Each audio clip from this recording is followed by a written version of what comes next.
அஸ்ஸலாமு அலைக்கும் ஃப்ரெண்ட்ஸ், வணக்கம். Welcome to Rahmi's kitchen. Hello friends, இன்றைக்கி நம்ம வாத்து முட்டையில் குழம்பு செய்கிறோம். வாத்து முட்டையும் மாங்காவும் போட்டுட்டு தான் குழம்பு செய்கிறது. அதுக்கு தேவையானது 4 வாத்து முட்டை. 4 வாத்து முட்டையில் வேவிச்சுக்குங்க. இந்த முட்டையை ஒரு சாதாரண நம்ம கோழி முட்டை வேவிக்கிற மாதிரி தான், ஸ்பெஷலாக ஒன்றும் இல்லை, அது மாதிரி வேவிச்சுக்குங்க. இதுக்கு தேவையான இன்க்ரீடியன்ட் என்னென்னா, ஒரு அரை மூடி தேங்காய் சருகி எடுத்துக்கோங்க. அப்புறம் தனியா பொடி 1 ஸ்பூனு, மிளகா பொடி 1 ஸ்பூனு, மஞ்சத்தூள் 1/2 டீஸ்பூனு, ஒரு 4-5 சின்ன வெங்காயம், அப்புறம் இஞ்சி பூண்டு பேஸ்ட்டு 1 டீஸ்பூனு, ஒரே ஒரு டொமேட்டோ தான் எடுத்துருக்குறேன். ஏன்னா மாங்காய் போடுறதுனால புளி அதிகம் ஆகக்கூடாது இல்லையா. ஒரு டொமேட்டோ, ஒரு மாங்காய், சின்னதாக ஒரு மாங்காய். அப்புறம் இது தாளிக்கிறதுக்கு தேவையானது வெங்காயமும் கருவேப்பிலை தாளிக்கிறதுக்கு. இப்போ ஃபஸ்ட்டு நம்ம தேங்காய் கூட இதெல்லாம் போட்டுட்டு அரைச்சிடலாம். இதுவும் அரைக்கணும், டொமேட்டோவும் அரைச்சிடணும், சின்ன வெங்காயம் தட்டி எடுத்துடணும். இது மட்டும் நம்ம வேவிக்க வச்சிடலாம். இது செய்துட்டு நம்ம எப்படி பண்ணுறதுன்னு பார்க்கலாம். ஃப்ரெண்ட்ஸ், ஒரு சட்டி நல்லா சூட் பண்ணிவிட்டு கொஞ்சம் தேங்காய் எண்ணெய் ஊற்றிக்குங்க. இல்லை நீங்கள் எந்த குக்கிங் ஆயில் யூஸ் பண்ணுறீங்களோ அது யூஸ் பண்ணிக்கோங்க. ஒரு 2 டேபிள் ஸ்பூன் அவ்வளோ எண்ணெய் ஊற்றிக்குங்க.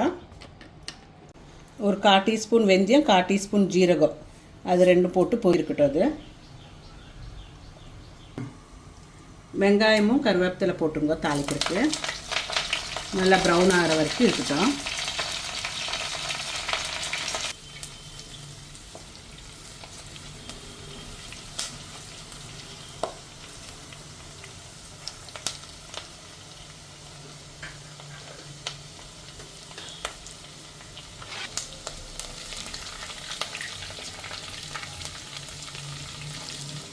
நல்லா ப்ரௌன் ஆகிற மட்டும் பொரியட்டும். இது இந்த டக் எக் இருக்குது இல்லைங்களா, ரொம்ப ஹெல்த் பெனிஃபிட் இருக்கிறது. பைல்ஸ் இருக்கிறவங்களாம் இது சாப்பிட்டா ரொம்ப நல்லது. வெறும் வயிற்றில் வேவிச்சு சாப்பிடணும். இது ரொம்ப ரொம்ப நல்லது. பைல்ஸ் இல்லாமல் ஆகிடும். அவ்வளோ மருத்துவ குணம் இருக்கிற இதான் வாத்து முட்டை. நல்லா ப்ரௌன் ஆயிடுச்சு. நம்ம எல்லா மசாலா சேர்ந்து அரைச்சி வச்சுருக்கிறது அதை போட்டுக்கலாம். அதோட தண்ணியும் ஊற்றிக்கலாம். கொஞ்சம் தேவையான எவ்வளோ தண்ணி வேணுமோ அது ஊற்றிக்கோங்க.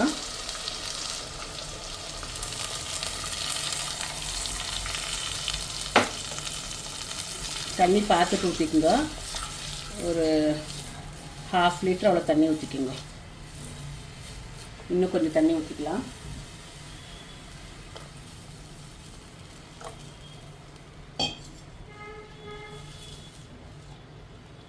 இப்போ மாங்காய் போட்டுக்கலாம். மாங்காய் வேகிற வரைக்கும் இது கொதிக்கணும்.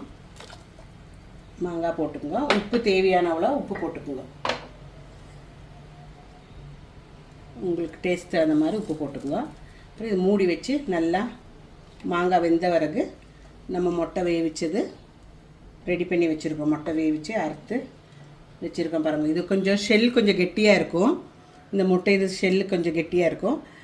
அதுதான் டிஃப்ரென்ஸு கோழி முட்டைக்கும் வாத்து முட்டைக்கும்.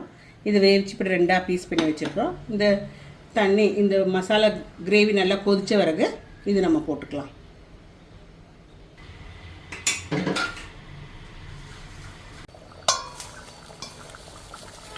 பாருங்கள் ஃப்ரெண்ட்ஸ், நல்லா கொதிச்சிருச்சு. மாங்காய் வெந்துருச்சான்னு பார்ப்போம். நம்ம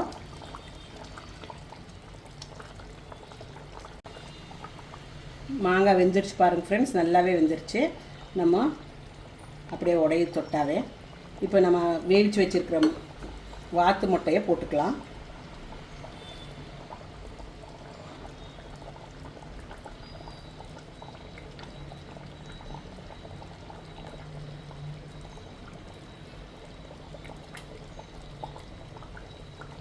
இது போட்டுட்டு ஒரு 2 மினிட்ஸ் 3 மினிட்ஸ் கொதிச்சா போதும். ஏன்னா ஆல்ரெடி வெந்த முட்டை தானே. பாருங்க, மேலே ஆல்ரெடி எண்ணெய் தெளிஞ்சு வந்திருக்கு. இன்னும் ஒரு 2 மினிட்ஸ் வெந்த பிறகு நம்ம ஆஃப் பண்ணிடலாம். பாருங்கள் ஃப்ரெண்ட்ஸ், 2 மினிட்ஸ் ஆயிடுச்சு. நம்ம குழம்பு நல்லா கொதிச்சிருச்சு. பாருங்கள், முட்டையில் எல்லாம் மசாலாலாம் நல்லா பிடிச்சிருக்கு. இது நீங்கள் ரைஸ் கூட, சப்பாத்தி கூட, இட்லி, இடியாப்பம், பத்திரி அந்த மாதிரி எது கூட வேணுமாலும் சாப்பிட்லாம். ரொம்ப நல்ல காம்பினேஷனு.